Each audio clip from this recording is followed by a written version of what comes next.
가는 가운데 한국 사회에선 쇼트트랙 편파 판정 논란으로 반중 정서가 폭발하고 있습니다.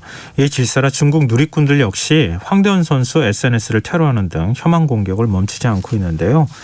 역대 최악으로 치닫고 있는 한중 간의 반중, 혐한 정서, 이대로 괜찮을지 현대 중국학회 회장이신 원동욱 동아대 국제학부 교수 연결해서 얘기 나눠보겠습니다. 교수님 안녕하십니까? 예, 안녕하십니까? 예. 지금 국내 반중 정서가 좀 심상치는 않습니다. 이 쇼트트랙 편파 판정 논란으로 확 좀 불이 붙은 것 같아요. 네, 그렇습니다. 반중 정서 문제가 물론 어제 오늘의 문제는 아니지만 네. 이번 베이징 올림픽을 계기로 증폭되고 있는 것이 사실인 것 같습니다. 근데 이제 올림픽 계속될수록 한중 양국이 어떤 일종의 이제 감정 싸움이 온라인 공간에서 좀 대리전 형태로 표출되고 있는 것 아닌가 이렇게 생각이 드는데요. 네네. 중국 누리꾼 경우에는 우리 선수의 SNS를 뭐 굉장히 악플 테러를 하는 등 좀 과격한 모습을 보이고 있어요. 중국 웨이보에서도 혐한 게시글이 많이 올라오고 있다고요? 예, 그 베이징 올림픽 개막식에서 우리 중국 내 우리 민족이라고 할 수 있는 조선족이 한복을 입고 나온 것에 대해서 사실 이제 우리 측에서 문화공정 비판으로 이제 불이 붙게 된 건데요. 네. 이런 온라인 공간에서 한중 양국 간의 이런 싸움이 이 편파 판정으로 또 다시 옮겨붙게 되고 또 다시 우리 선수들에 대한 SNS 악플 테러로 이어지는 아주 매우 심각한 현상으로 좀 우려가 되고 있습니다. 사실 분쟁과 대결을 극복하고 평화와 단결의 축제장이라 할 수 있는 이제 올림픽이 우리 한중 양국 누리꾼들 간의 어떤 반중, 혐한 대결장을 방불케 하는 굉장히 좀 심각한 현상으로 이해가 됩니다. 이런 중국의 누리꾼을 샤오펀홍이라고 부른다고 하더라고요. 예. 샤오펀홍이라고 하는 이 일종의 이제 뭐 전체적인 어떤 그룹을 지칭해서 부르는 것일 텐데 어떤 네네. 누리꾼들을 이렇게 표현을 하는 겁니까? 이 샤오펀홍이 원래 작은 분홍이라고 하는 소분홍의 중국어 발음인데요. 좀 과도한 애국주의 정서를 보이고 있는 중국의 이제 청년 집단을 가리키고 있습니다. 근데 샤오펀홍이 생긴 원인은 뭐예요? 언제부터 생겨나기 시작했어요? 원래 이 샤오펀홍은 이 중국의 그 한 문학 사이트에서 비롯된 건데요. 예. 이 웹사이트가 이제 분홍색을 배경으로 하고 있고 또 청년 여성들이 이 비율이 높아서 이루어진 그 별칭이었는데. 네.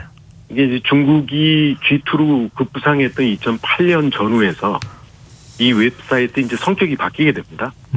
또 그 해외 유학생들, 이민자들을 대상으로 해서 이 청년 그룹들이 중국의 이제 높아진 그 위상에 걸맞지 않게 국제사회에서 제대로 대우를 받고 있지 못하다라고 하는 것에 대한 이제 불만을 갖고 이들 그룹이 형성되었다고 생각이 드는데요. 네. 특히 이제 시진핑 집권 이후에 소위 중국의 꿈을 역설하면서 중국 내 이제 애국주의 사상 고치라고 하는 그런 환경 속에서 그런 영향을 받아서 좀 생겨난 굉장히 좀 과격한 애국주의 청년 세대라고 얘기할 수 있을 것 같습니다. 중국 국가주의 전위 역할 같은 뭐 그런 거 하고 있는 거 아닌가 싶은데요. 근데 우리나라에서도 그렇지만 일부 세대나 일부 계층에서 이렇게 반발하는 거를 전체 국민들의 의견이라고 보기 어려울 수도 있잖아요. 그런데 샤오펀홍은 어떻게 우리가 이해하면 좋습니까? 그 중국의 이제 대표적인 검색 사이트인 바이두라는 게 있는데요. 네. 거기서 이제 샤오펀홍에 대해서 보면은 뭐 혈기와 열정을 갖고 있긴 하지만 좀 충동적이고 좀 극단적이기 쉽다.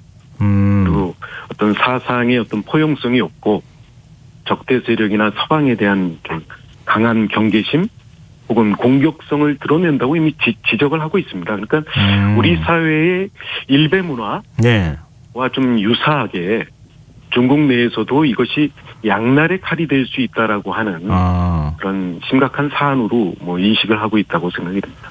근데 지난 9일 부산에서 중국인 유학생이 폭행당하는 사건이 있었지 않습니까?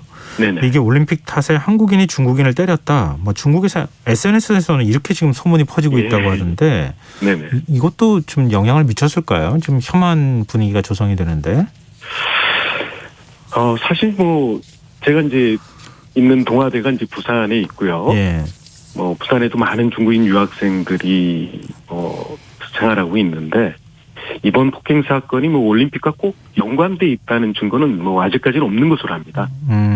다만 이 올림픽을 계기로 이 한중 청년 세대 간의 갈등이 증폭되다 보니까 사실관계 확인 없이 이런 소식이 중국 SNS상에서 노출이 되고, 네. 뭐 아시다시피 SNS상의 특성상 이성적인 판단보다는 이 감정의 증폭이 좀 용이한 그런 것이 아닐까 싶습니다.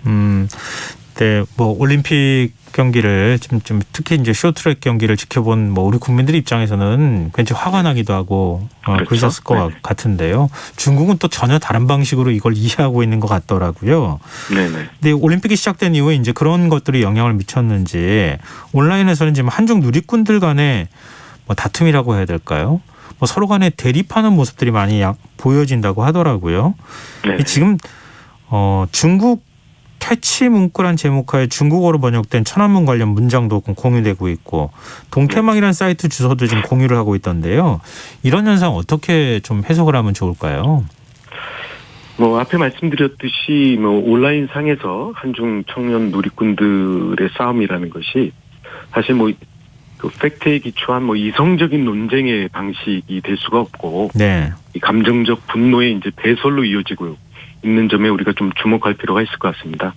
즉 서로 간 혐오가 이런 온라인상에서 증폭되는 것이 이미 과거에도 여러 차례 존재해 왔던 현상 아니겠습니까? 네네. 뭐 이효리 가수의 뭐 방송 출연 과정에서 이 마오를 칭했다가 이렇게 봉변을 보기도 했었고, 뭐 BTS의 한국 전쟁 발언도 이제 중국 누리꾼들 즉 샤오퍼논 공격을 받은 바가 있지 않겠습니까? 네.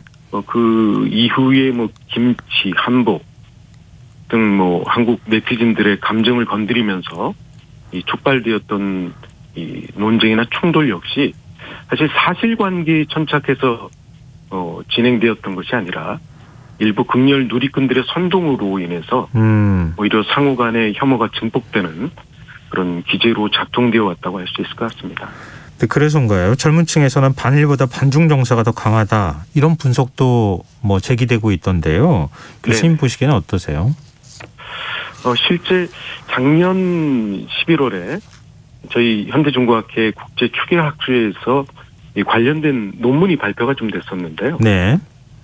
이 중국에 대한 이제 한국 청년들의 호감도가 일본에 대한 호감도가 2.83점, 5점 만점이었는데 네. 이것보다 훨씬 낮은 2.14점으로 나타났었고, 이제 이런 비호감 이유도 이 교양이 없다, 또 독재와 인권 탄압, 뭐 이런 요소들이 좀 나옵니다. 보자면은 결국 사드 사태 이후에 중국의 보복 행위, 그리고 홍콩 민주화 운동에 대한 뭐 탄압과 같은 인권 문제, 그리고 물론 이제 뭐 팬데믹이나 김치, 한복을 놓고 벌어진 이런 누리꾼 행위들이 특히 청년 세대들의 이런 한국 청년 세대들의 반중 정서가 오히려 반일 정서보다도 훨씬 크게 나타난 것이 아닐까 싶습니다. 인권, 공정 이런 화두에 굉장히 예민하게 반응하고 있다. 그렇죠. 그러니까 뭐 하나의 사건으로 뭐 심판이 편파 판정을 했다 이런 차원의 문제로 접근할 것은 아니다 이렇게 지금 말씀을 해주셨는데요. 근데 지금 반중 혐한 정서가 퍼지고 있는 이런 상황에서 언론이나 정치권은 오히려 그걸 또 감정을 부추기는 것 아니냐 이런 한편의 지적들도 있거든요. 교수님 보시기에 어떠세요? 사실 이제 우리 언론이나 정치권이 보여주는 모습이 저희 중국을 연구하는 연구자로서 이제 매우 실망적인데, 네. 특히 이제 대선 국면에서 이런 반중 정서를 증폭시켜서 저희 뭐 반중 대 친중 구도 이런 걸 만들려고 하는 일부 정치 세력이 매우 좀 자제를 해야 될 것이 아닌가. 왜냐하면 올해가 이제 한중 수교 30주년이거든요. 네네. 이 한중 관계는 사실상 세계적으로 볼 때도 아주 가장 짧은 시기 동안에 뭐 정치, 경제, 사회, 문화 전 분야에 걸쳐서 놀라운 발전을 이룩했던 여전히 상호 의존성이 강한 그 양자 관계라고 할 수 있는데 네. 이러한 어떤 이 국익적 측면들을 그 염두에 두지 않고 단순히 이런 반중 혐한 정서를 활용해서 어떤 그 정치적으로 활용하려고 하는 부분들은 정말 자제해야 될 부분이 아닌가 싶습니다. 그러면은 사실은 사람이 감정이 먼저 앞서기 마련이잖아요. 이성보다 감정이 먼저 움직이는 건 뭐 어쩔 수 없는 현상이기도 할 것 같기는 한데요. 반중 반한 감정이 이렇게 격화되어 있는 것 좀 어떤 방식으로 좀 풀어줄 수 있을까요? 어떻게 해야 될까요? 뭐 저희 학자들이 요즘에 이제 그와 관련된 많은 그 논의들을 좀 하고 있고요. 네. 특히 이 올해가 한중 수교 30주년이라고 하는 그런 계기를 통해서 지금 한중 미래 협력을 위한 뭐 국가 차원의 그리고 전문가 차원의 많은 논의들이 있는 거로 알고 있습니다. 네. 특히 지금 이러한 그 반중 혐한 형상의 증폭이라고 하는 부분들이 굉장히 우려되는 그런 현실이기는 하지만 네. 앞으로 이 한중 양국 간에는 이제 포스트 팬데믹 시대에 있어서 이 많은 그 신협력 분야들이 존재하고 있고요. 네. 특히 그 이전은 무엇보다도 민간 차원, 이 한중 미래를 이끌어 나갈 청년 세대 간의 이런 상호 혐오나 배타성 극복을 위한 좀 다층적인 협력을 좀 강화해야 되지 않을까라고 생각하고 있습니다. 네, 알겠습니다. 아무래도 정부가 좀 움직이고 민간이 같이 좀 거기에 더해서 움직여주면서 서로 간에 이 뭐 적대하는 대상이 아니라 협력의 대상으로 인식될 수 있도록 노력이 좀 필요하다. 이 말씀을 좀 정치권도 그렇고 언론도 귀담아 들어야 될 것 같습니다. 네, 오늘 말씀 여기서 마무리하겠습니다. 오늘 말씀 고맙습니다. 예, 감사합니다. 네, 지금까지 원동욱 동아대 국제학부 교수였습니다. KBS 라디오 김성환의 시사 1부 순서는 여기서 마무리하겠습니다. 전 11시 온가요? 2부에 다시 오겠습니다.